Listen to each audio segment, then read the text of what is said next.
Hi, this is Leslie. Do you love homemade guacamole but don't like the hassle? How about if I show you how you can make it in like 2 to 3 minutes? I'm going to put my camera down here and show you just a few tools that will make all the difference. First of all, we've got our guacamole. I'm just going to scoop it out with a spoon into our bowl.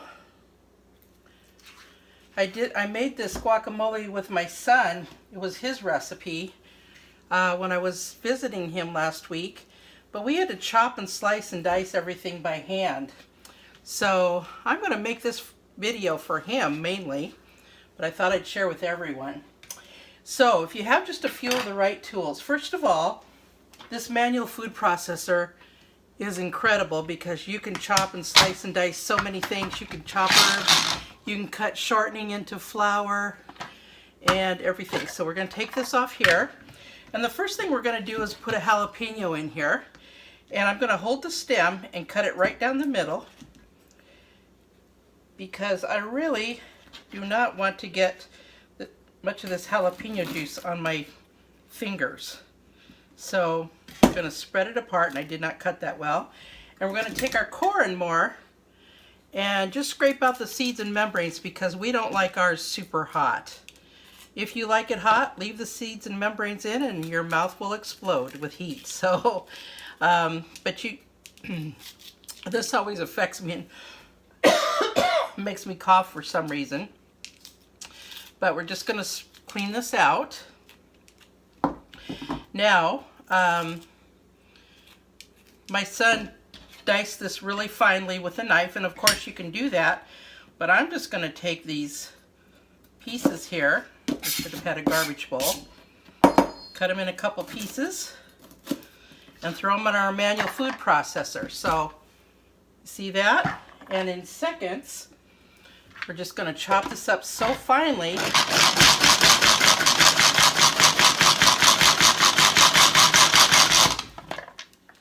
and look at that. Can't do that with a knife. And I'm going to scrape it down with our scraper, and I just want to show you these two scrapers. This scraper is the same as this one, only it's 20 plus years old. It's still soft and flexible. Excuse me, those jalapenos always make me cough. Now we're also going to take some cilantro, and fresh cilantro is just delicious, but if you're like me, you probably buy a bunch like this, use some, and then the rest turns to slime in the refrigerator. But if you take the cilantro or any kind of plant like this, fill it with water and put a loose plastic bag over it, you can keep it in your refrigerator and it'll keep longer. The other thing you can do is chop it up and throw it in the freezer in little baggies, so you don't waste all that. But we're just going to take the cilantro, throw it in here. And we're going to take our onion, just cut it in a couple pieces here. Throw it in here. You can make salsa like this too with your tomatoes and your cilantro and all that stuff. And now we're just going to chop all this up.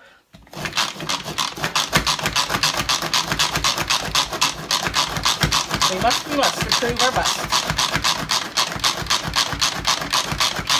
And there you go, it's all chopped up. We can keep going if we want it smaller. We scrape the sides down a little bit. I did overfill this a little bit, but it's still going to be pretty good. And again, this sure beats trying to finely chop all this stuff up with your knife.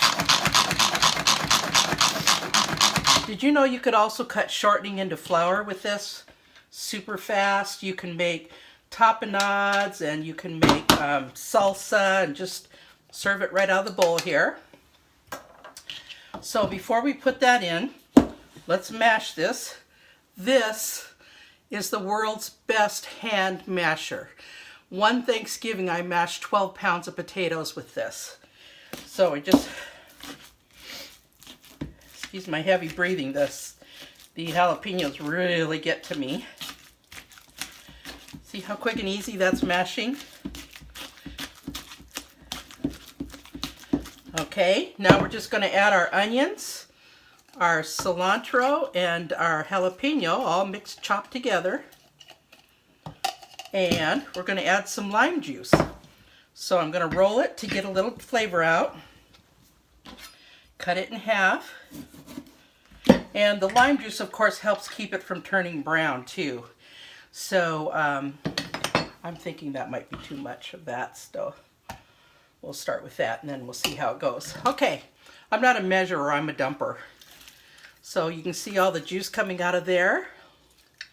You put the cut side down so none of the seeds come out. And again, we will put the rest of the lime juice in if we need it.